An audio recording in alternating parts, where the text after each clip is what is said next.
जम्मू कश्मीर की अगर बात की जाए तो विधानसभा चुनाव बची हुई 2 सीटें यानी कि नगरोटा और बडगाम की सीट पर जल्द होने जा रहे हैं। इलेक्शन कमीशन ऑफ इंडिया की तरफ से डेट्स अनाउंस कर दी गई है और आपको बता दें कि नगरोटा सीट से पहले जो है देवेंद्र सिंह राणा जीते थे और बतौर विधायक जो है वहां से उन्होंने जीत हासिल की थी।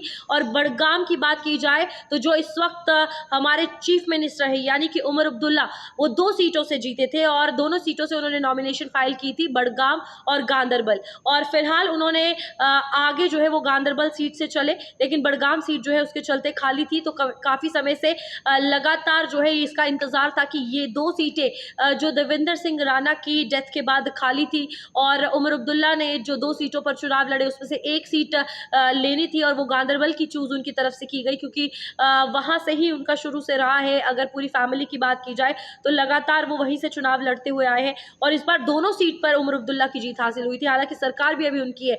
तो फिलहाल आपको बता दें कि इस बीच इलेक्शन कमीशन ऑफ इंडिया की तरफ से अभी प्रेस कॉन्फ्रेंस की गई है और प्रेस कॉन्फ्रेंस में ये साफ तौर पर कह दिया है कि 11 नवंबर को वोटिंग जो है इन दोनों सीट्स की होगी, यानी कि नगरोटा विधानसभा और साथ ही साथ बडगाम की। और साथ ही 14 नवंबर को नतीजे जो है वो सामने आ जाएंगे कि आखिरकार वो कौन सा उम्मीदवार होगा जो यहाँ से विधायक बन के सामने आएगा। तो ये 2 सीट्स की इलेक्शन होनी थी, क्योंकि विधानसभा चुनावों की अगर बात की जाए उसके बाद ये 2 सीटें खाली थी, क्योंकि देवेंद्र सिंह राणा की डेथ हो चुकी थी। और इस बीच बडगाम में लगातार जो दोनों सीटों से उमर अब्दुल्ला जीत के आए, उसके बाद ये सीट उन्हें खाली करनी पड़ी, क्योंकि एक ही सीट से जो है बतौर विधायक आगे आ सकते थे और वो गांदरबल की उनकी तरफ से चूज की गई।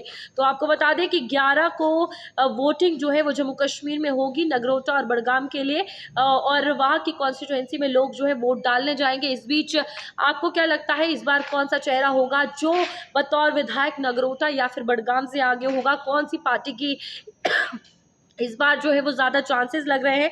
तो ओवरऑल काफ़ी ज़्यादा इंटरेस्टिंग रहने वाला है, क्योंकि सरकार ऑलरेडी नेशनल कॉन्फ्रेंस की है और इस बीच अब ये 2 सीट्स के चुनाव जो कि 11 नवंबर को वोटिंग होगी और 14 को नतीजे सामने आ जाएंगे काउंटिंग के बाद। तो फिलहाल इस वक्त की बड़ी update, election commission of India की तरफ से जम्मू कश्मीर की बची हुई 2 सीट्स पर भी चुनाव घोषित कर दिए गए।